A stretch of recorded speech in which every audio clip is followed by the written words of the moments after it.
आज यौम बहरिया है, यानी 8 सितंबर ही क्यों? क्योंकि आज ही के दिन पाकिस्तानी बहरिया ने 60 साल पहले भारतीय रियासत गुजरात में द्वारका नेवल बेस को तबाह किया था। इस सालगिरह से फ़ायदा उठाते हुए ज़रार खोड़ों ने बहरिया म्यूज़ियम कराची की सैर भी की और पाकिस्तानी बहरिया की साबिक़ा तारीख़ और मौजूदा तैयारियों पे रियर एडमिरल रिटायर्ड फवाद अमीन बेग से भी गुफ्तगू की। आप भी देख लीजिए।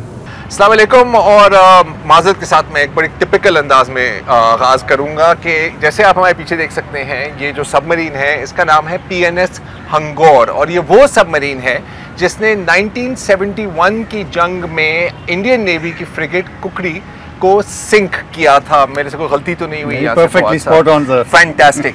अच्छा, अब यहाँ से अगर हम आगाज़ करें, हम जंप ऑफ करें, किसी भी आर्म्ड फोर्स या आर्म्ड फोर्सेस की ब्रांच की डॉक्ट्राइन हैज़ टू इवॉल्व मौजूदा हालात, मौजूदा टेक्नोलॉजी और फ्यूचर टेक्नोलॉजी को अगर हम देखा जाए उसके हिसाब से।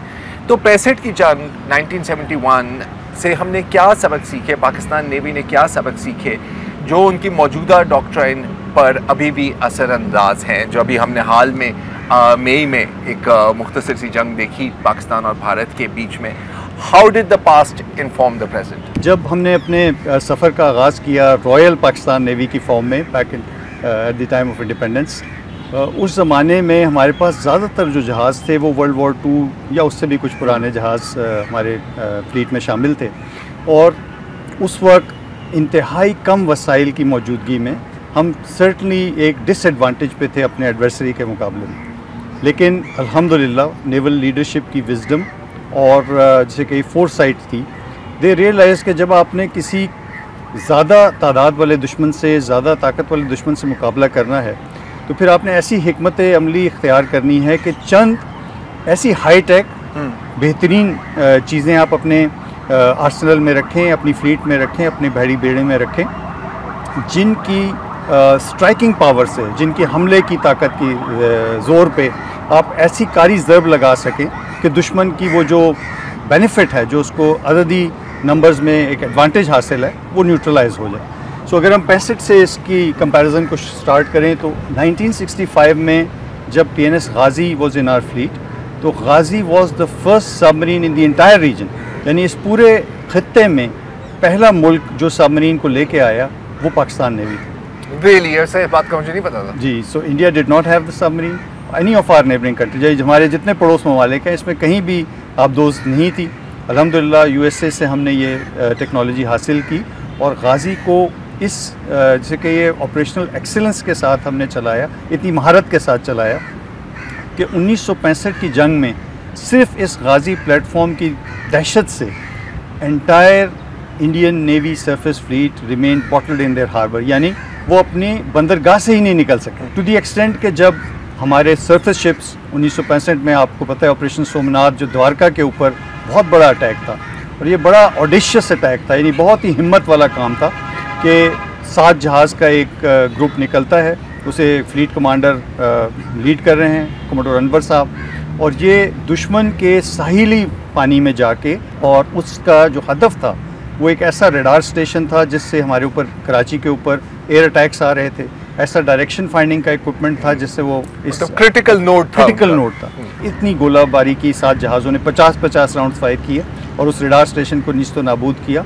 लेकिन इसके बावजूद दुश्मन के जहाज़ मुकाबले पे नहीं आ सके बिकॉज ऑफ PNSM गाजी, जो हमारी सबमरीन गाजी थी उसकी दहशत। अच्छा, अब यहाँ पर अगर हम आए अगेन मई ऑपरेशन सिंदूर और मार्का हक की बात करें, तो जब से भारत ने अपनी एग्रेशन का आगाज़ किया तो हम बार बार सुन रहे थे कि अब विक्रांत आ रहा है, इंडियन एयरक्राफ्ट कैरियर विक्रांत आ रहा है। अच्छा, 1 दिन गुजर गया, 2 दिन गुजर गए, 3 दिन गुजर गए, पूरा हफ्ता गुजर गया, विक्रांत नहीं आया।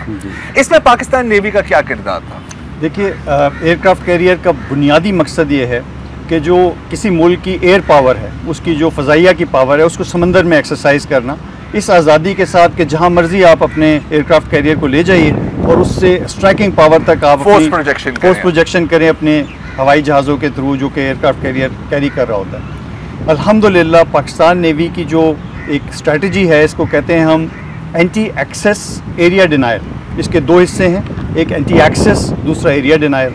एंटी एक्सेस का मतलब ये है कि मैं आपको अपने इलाके में आने नहीं दूंगा, तो you will not be able to enter our waters. और एरिया डिनायल ये है कि अगर आप आ भी जाते हैं तो मैं आपको ऑपरेट नहीं करने दूंगा, आपको मैं फालिज कर दूंगा, आपको ये मौका ही नहीं दूंगा, मफलूज कर दूंगा, ये मौका नहीं दूंगा कि आप अपना ऑपरेशनल कार्रवाई कर सकें जो आप करने आएँ।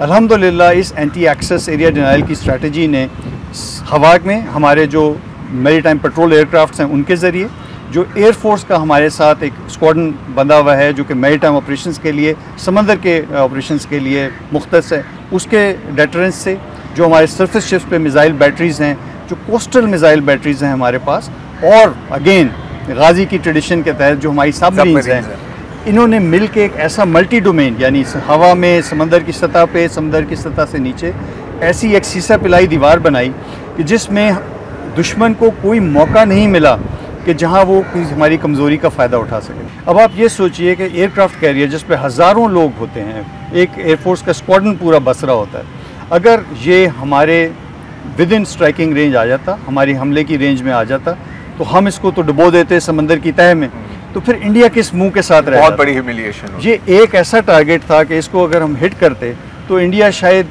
तमाम तर अपने प्रोपेगेंडा के बावजूद अपनी कौम को मुंह नहीं दिखा सकता था कि हमने जिस एयरक्राफ्ट कैरियर पे बिलियंस ऑफ डॉलर्स लगाए वो समंदर में तबाह हो गया।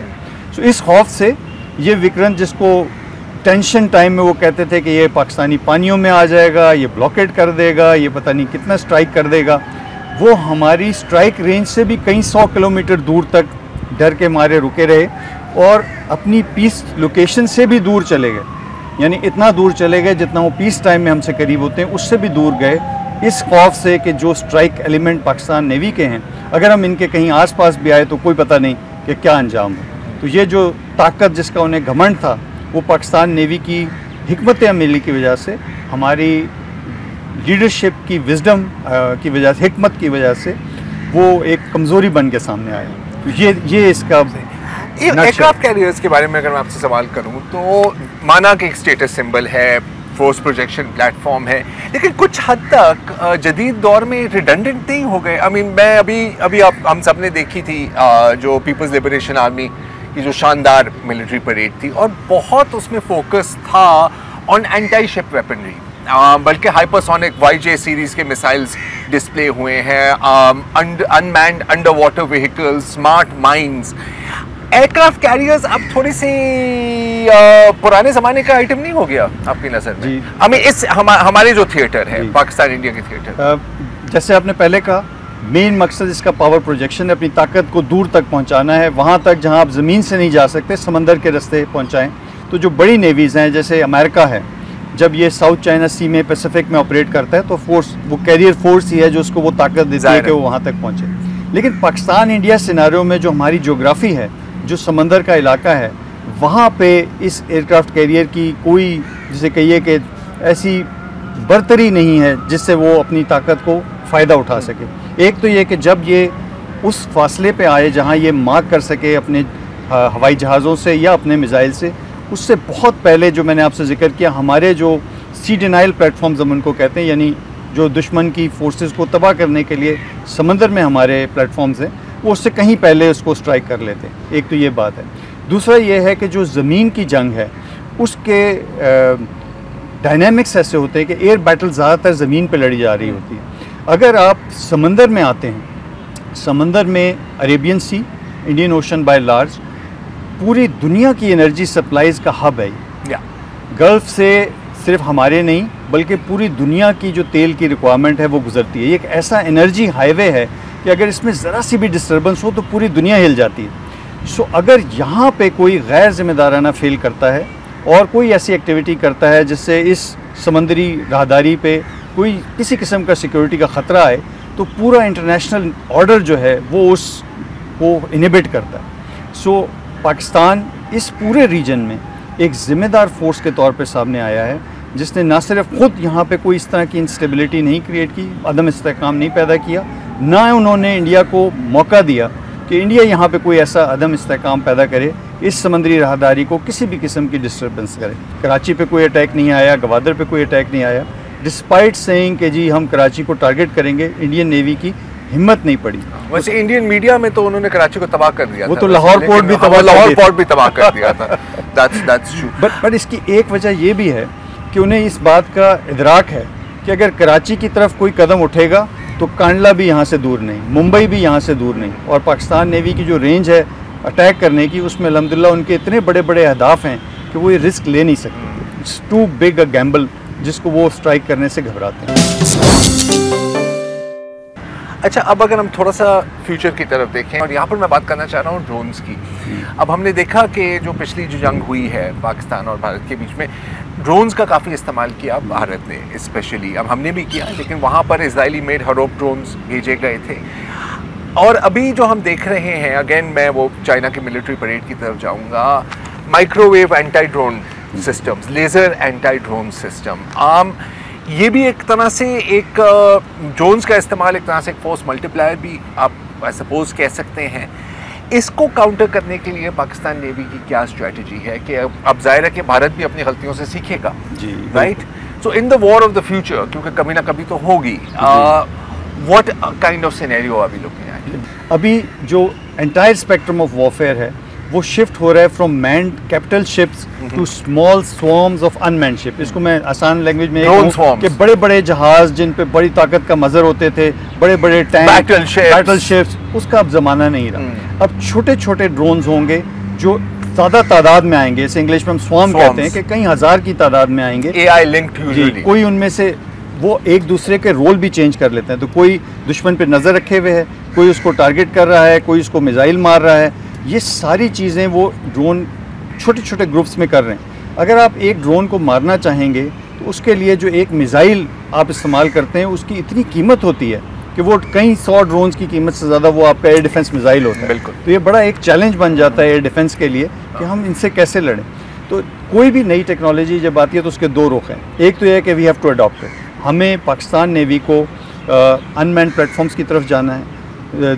प्रिसीजन स्ट्राइक यानी ऐसे मिसाइल हों जो दूर से मारें और नुक्ते पे मारें, बिल्कुल टारगेट को दूर से एक्यूरेटली हिट कर सकें। मतलब PL-15 का नेवल इक्विवेलेंट जी, एक तरह से। अल्हम्दुलिल्लाह हम उस तरफ मूव कर चुके हैं। इस वक्त ऑलरेडी हमारे पास पाकिस्तान नेवी में ये काबिलियत है, हमारे पास ऐसे ड्रोन्स मौजूद हैं जो सर्वेलेंस कर सकते हैं, ऐसे ड्रोन्स मौजूद हैं जो टारगेट कर सकते हैं एनिमी फोर्सेस को, हमारे पास ऐसे ड्रोन मौजूद हैं जो घंटों घंटों समंदर की रखवाली की सर्वेलेंस कर सकते हैं। और ये चीज़ अब सतह समंदर के नीचे भी जा रही है कि जहाँ पानी के नीचे ड्रोन्स जो हैं वो जाके सबमरीन जैसा काम करने की सलाहियत रखते हैं, माइनिंग जैसा काम करने की सलाहियत रखते हैं। और इन तमाम टेक्नोलॉजीज़ पे पाकिस्तान ख़ुद भी इन्वेस्ट कर रहा है, और जहाँ हमें ज़रूरत है हम दोस्त ममालिक से मदद भी ले रहे हैं। सो चाइना का आपने नाम लिया, चाइना और तुर्की ये दो ममालिक हैं जो बहुत खुले दिल से हमारी मदद करते हैं। लेकिन जहाँ कहीं भी हमें टेक्नोलॉजिकल एज मिलता है हम वहाँ से फ़ायदा उठाते हैं, सीखते हैं, और फिर उस चीज़ को एब्जॉर्ब करके अपने सिस्टम में लाते हैं कि हम खुद इसके ऊपर पूरी महारत हासिल करें। तो अल्हम्दुलिल्लाह आज पाकिस्तान में ड्रोन्स भी हम खुद बनाते हैं, ड्रोन के जो सेंसर्स होते हैं उस पर जो इक्विपमेंट लगता है वो भी हम खुद बनाते हैं, और मिसाइल्स की तरफ भी हम तेज़ी से कदम बढ़ा रहे हैं। अल्टीमेटली टेक्नोलॉजी को इंसान ही ऑपरेट कर रहे हो जी, राइट।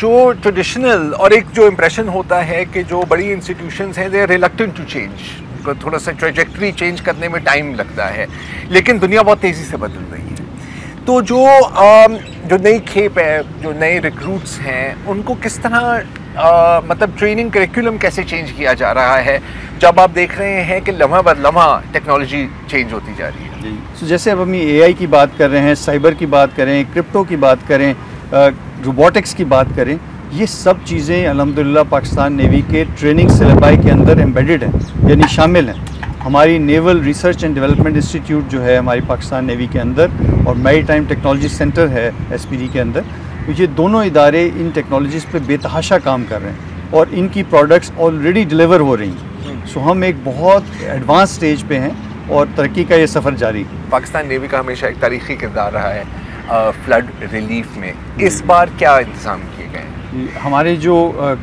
कराची में कमांडर कराची की कमांड है और जो कोस्टल कमांड है हमारी, ये दोनों बहुत जैसे कहिए कि डेप्थ में जाके इस मसले के ऊपर काम करते हैं। पूरे कोस्टल बेल्ट में, पूरे साहिल समंदर के साथ साथ पाकिस्तान नेवी का जो कोस्टल कमांड का अमला है वो इस वक्त मुकम्मल तौर पर तैयारी में है फ्लड से रिलेटेड किसी भी इमरजेंसी के लिए। हमारा ये प्लान जो है ये आज नहीं तश्कील होता, ये बहुत पहले से तैयार होता है, जिम्मेदारियाँ बांट दी जाती हैं, जो लॉजिस्टिक कुमुक चाहिए होती है वो ऑलरेडी वहाँ पहुँचा दी जाती है, और जैसे ही कोई हादसा कलामिटी आती है, कोई दुश्वार टाइम आता है, तो ये लोग एक प्लान के तहत एक मुनज़्ज़म तरीके से अपनी अपनी ड्यूटीज़ पे फाइज हो जाते हैं। तो आज भी जो कोस्टल कमांड है, जो कमांडर कराची की कमांड है, ये लोग अपनी अपनी ड्यूटियाँ संभाले हुए हैं, इनके पास एक पूरा डिज़ास्टर रिलीफ प्लान मौजूद है, इनकी कुमुक तैयार है, लॉजिस्टिक इन प्लेस हैं, और अल्लाह ना करे जैसे ही ज़रूरत पड़ती है तो आप देखेंगे कि पाकिस्तान नेवी आगे होगी। बहुत बहुत शुक्रिया Fawad, thank you so much. बहुत शुक्रिया।